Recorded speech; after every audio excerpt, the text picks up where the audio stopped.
Welcome to this explainer. Listen, if you've ever felt just completely drained after, say, an hour of mindless doom scrolling, well, you're definitely in the right place today. We're going to explore how we can actually reclaim our focus, and we're going to do it by mapping the hard science of human motivation right onto the timeless wisdom of the Stoics.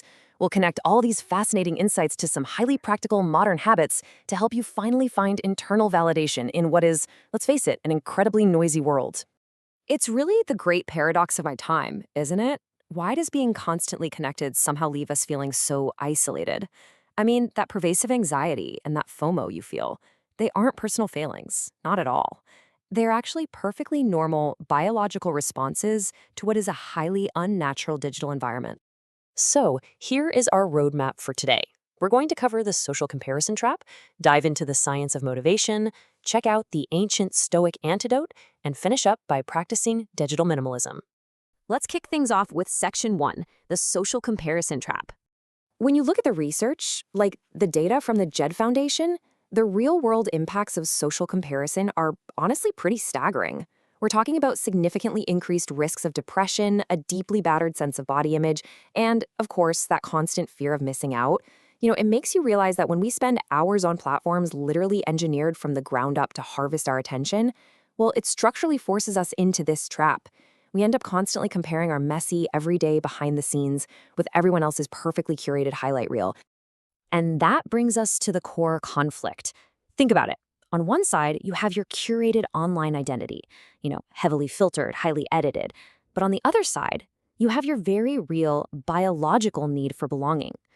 These platforms try to feed this deep evolutionary human need with super superficial metrics, things like likes and shares.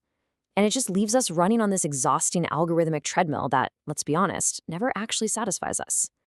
Moving right along to Section 2, the science of motivation. Now, to really understand our digital habits, we have to look under the hood at something called self-determination theory, or SDT for short. Developed by psychologists Edward Deci and Richard Ryan, this is an absolutely massive framework for understanding human personality and what actually drives us.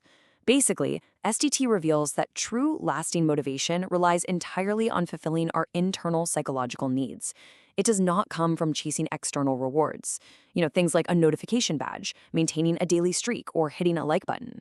There's this fascinating excerpt from a seminal paper on SDT that points out something pretty crucial. It shows that our social environments, and today, let's be real, that heavily means our digital environments, can actually actively thwart our natural self-motivation.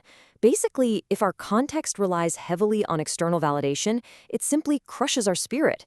It takes away our drive and just makes us totally passive. So, the theory identifies 3 basic psychological nutrients that we absolutely need to thrive.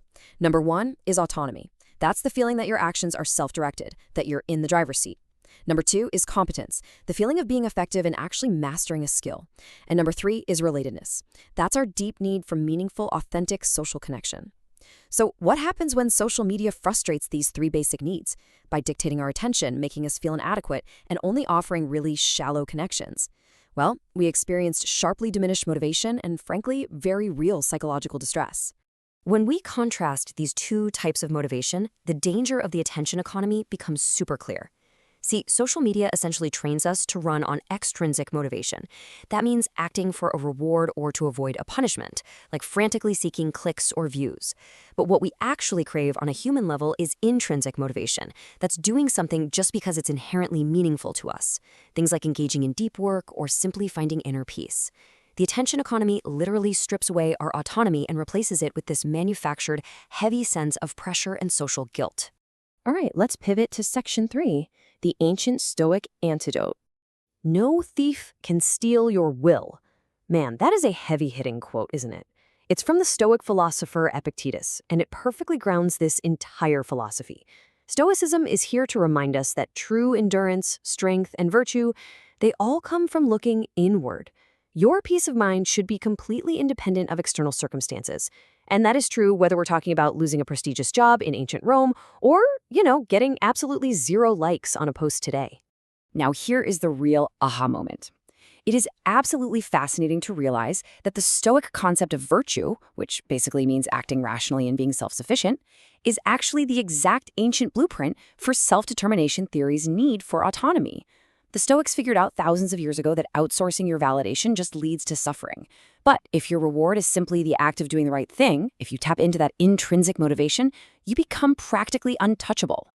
It's crazy when you look at these thinkers and notice how they all landed on the exact same truth, despite living wildly different lives. I mean, Seneca was incredibly wealthy and an emperor's advisor. Epictetus lived as a slave. And Marcus Aurelius, he was literally running the entire Roman Empire, which, let's be honest, is probably just a little more stressful than managing a chaotic group text. Yet, despite all that, they all agreed on one thing.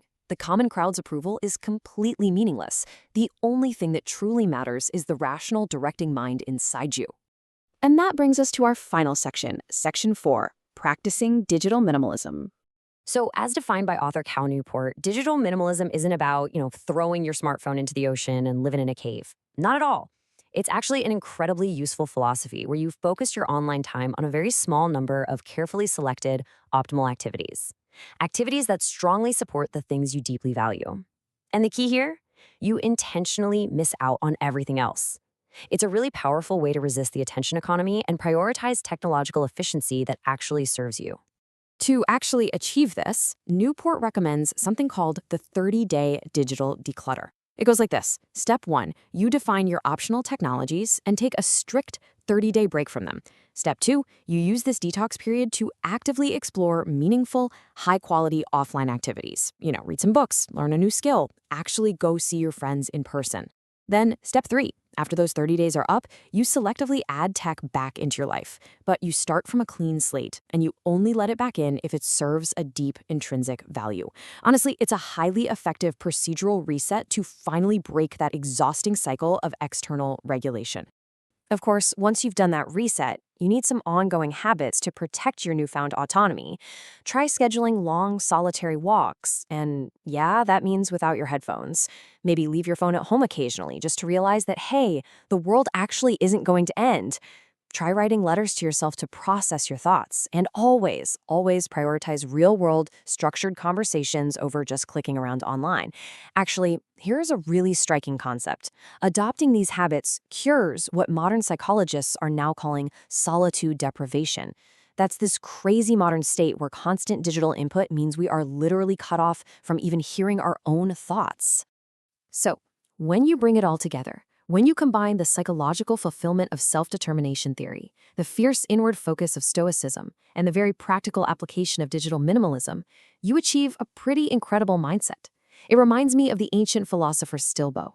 Right after his entire city was conquered, he simply said, "I have lost nothing. All my goods are with me." Now that is the goal. Achieving a level of tranquility and self-sufficiency that absolutely no algorithm, no negative comment, and no amount of social comparison can ever disrupt. I want to leave you with this final provocative thought. Think about your phone right now. Really think about it. Is it a tool that you use to support your own intrinsic values, or has it become a master that you serve just to get some external validation? Remember, the power to choose is entirely yours. Thank you so much for joining me for this explainer, and hey, best of luck taking back control of your attention.